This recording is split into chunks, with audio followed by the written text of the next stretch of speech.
Hi everyone, welcome back to my next video. Today we're meeting Kris for the second time. We just shot an interview with her and now we're going to do the tour inside her van. So come along. Well, Kris, I really love your van. It feels very, very homey in here. Thanks, Bob. I get a lot of people that tell me that it's very comfortable in here. Yeah. Tell us about the van. Let's see. I sold my Toyota Tacoma to buy this. It was pretty much a fair exchange for money. This was a service vehicle for the state of Idaho. It's a E250 Ford Econoline, and it had 54,000 miles on it when I bought it with all of the service records. It also had a lift in it. So the first thing that we did was rip out the lift. It did come with these walls, and then we proceeded to do the floor. The floor is very well insulated and very well framed, but I did lose 2 inches by doing that. So you fit real well. Well, if you stand on your tippy toes. Okay. So one thing that we did to help with that, I didn't really care about what was happening over here in the bed, but we did lift this up a little bit when we put in the max fan. And since this is where I do my cooking and stuff, it does make it a lot better. I can actually stand upright in this position. So, right. And this is really the most important part anyway. So, so I bought the van. We started doing the floor. I also took off all the walls and fully insulated the van, the walls and the ceiling with denim. Oh, there's all kinds of things. The van is warm or cold, depending upon what you want it to be, because I did such a great job on the insulation. I was speaking with some friends that I met through a support group, and they were trying to get me to come out. I didn't have a bed yet. I didn't know what I was going to do. I didn't have anything. All I had was those big Sterilite bins. Mm-hmm. Yeah. So I had a whole bunch of those, and I had my topper from my queen size bed in my house. A friend of mine told me, she said, I've got a friend that's a handyman, and he says that if I can get you to come out here, he will build you a bed as long as you're willing to work. And about 3 weeks later, I piled up all the Sterilite bins, put my topper on top, and headed to Arizona. We built the bed first, and then I just lived in it with the bins. And then when I went back home last summer to Utah, I started designing the rest of the van. This is the only piece of furniture from my house that I didn't sell. I'm not sure. It's beautiful. I love it. Yeah. I love it. So Very it came, practical. right? It came. So when we were in Utah, I designed, I had the fridge already. It's an E250. I love it. I built the stand for it. And then I built the kitchen.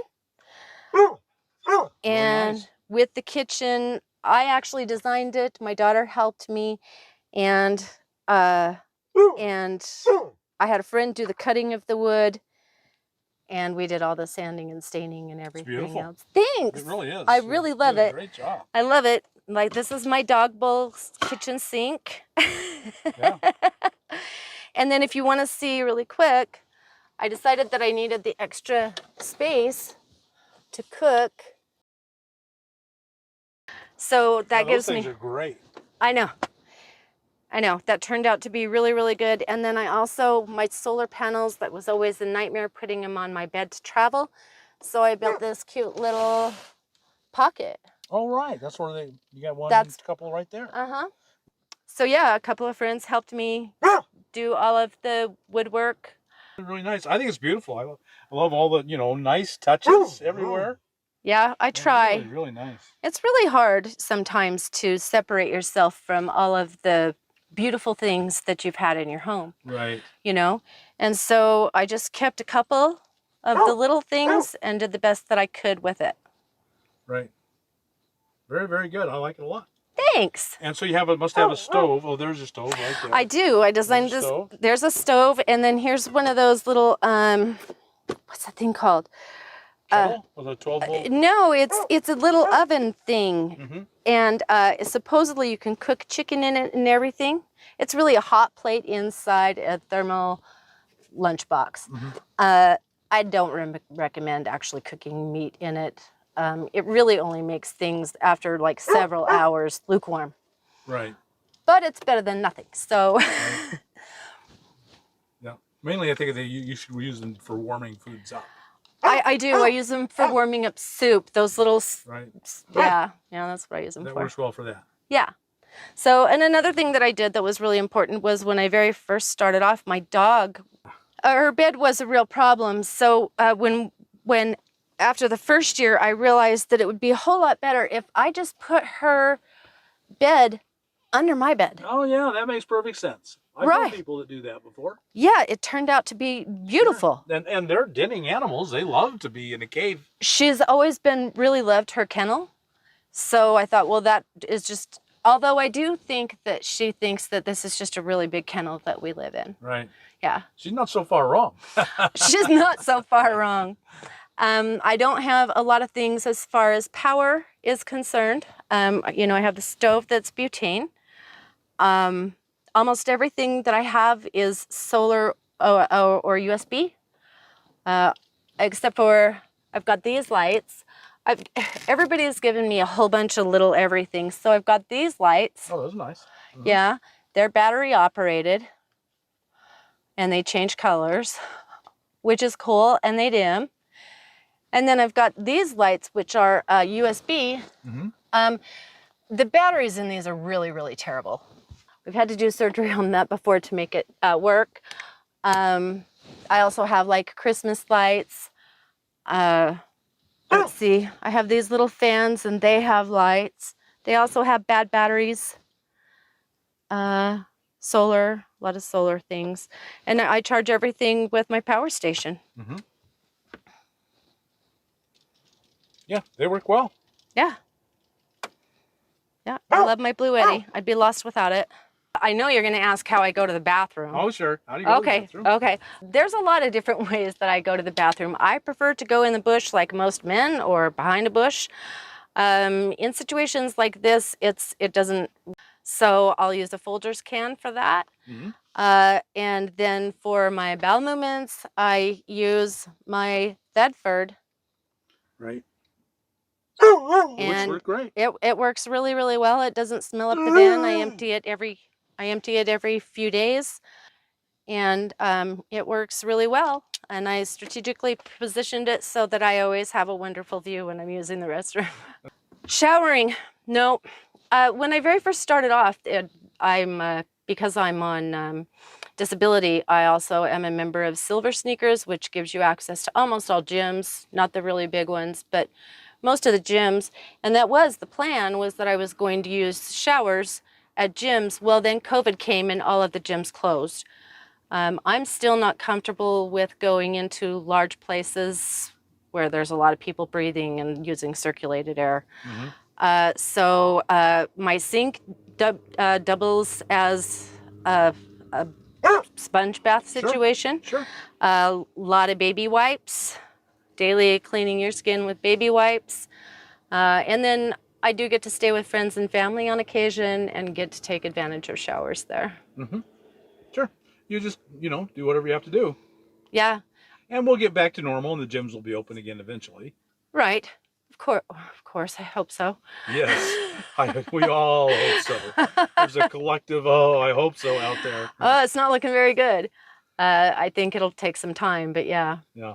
All right. It's just beautiful. And I love the colors and the little bright touches here and there and homey touches. It really makes it feel like home. Thanks. It really does help with your sanity. Yeah. At first, when it was with all of the bins and everything, and I hadn't done anything to it, it was really hard to get in the van and be in the van. And each little homey thing that I've done really helps every day. I feel like it really is a part of me. Yeah, and if you're trapped in here with bad weather, it's pleasant. You like being in here. I do. I enjoy it a lot. Yeah. And you got good light, good windows. It's worked out really, really well. I'm extremely proud of what I've done with the van. You should be. It's beautiful. It's Thank you. very, very practical. Thank you. So in our interview, we talked about some of the trauma you've been through before you came out that kind of led you out here. And how has that worked? Has it made you especially fearful, or have you had problems with that? It has shown up, and I have to rationalize, is this something that I am truly afraid of? Am I in jeopardy? Or is this something that has maybe been programmed into me? Yeah. I don't have I don't have anything particularly to help me feel safe besides being able to lock my doors. I have my dog, who has a very ferocious bark, and most people are afraid of her just by looking at her. And I can always get in the van and start it up and drive away. And I really love that. There have been times that I felt pulled into a parking lot or whatever and felt like, I don't feel particularly comfortable here. So I've left, but I've never felt unsafe in my van. I don't have to be afraid of what's happening outside of it. I know that I have the situation under control, and I'm strong enough that I can handle it now. Right. So like we talked about in the interview, it has been a healing journey for you. It has been. It has been. It's been a really, really good year for me, and I do not regret coming out here, and I highly, highly recommend that any woman that is thinking about this, just do it. Just do it. The hardest part you're going to face is actually putting the keys in the ignition that first time when you go to drive away, but just do it. You won't regret it. Very good. Wise words. That's there's so many women that need to hear that. And men. There are men being traumatized out there too. Absolutely. Absolutely. I know a number of Vietnam vets who this is their safe place. Yeah. So it works, it doesn't matter male or female, but it works for many people. Well, and another thing that I've noticed is that we watch out for each other, I mean, there's a woman that's not far from me, and I could tell she came out of her van when she saw you guys approach, because we do keep an eye on each other. We know what's going on. And I've even had truckers that have said, we'll watch out for you. Right. And so I don't feel like I'm unsafe. There's this tendency, the media kind of makes it portrayed like wherever you go in the country, there's all these bad people waiting to harm you. But everywhere you go, you find wonderful people that will just do anything for you. Absolutely. And I was more afraid in my sticks and bricks than I am in this van, because I felt like I was a lot more vulnerable and had less options of escape. So I know that I can put the keys in the van and drive away anytime. Right. That is so important. It is. It helps a lot. It gives me a lot of security just within my own four walls. Well, Kris, you've been so honest and brave in these two interviews, and I just really appreciate it.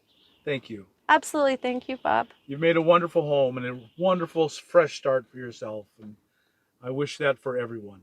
Thank you. Thank you very much. So, folks, if you've got anything out of this, and I know you have, then like us on YouTube, subscribe to the channel, hit that thumbs up button, and we'll talk to you.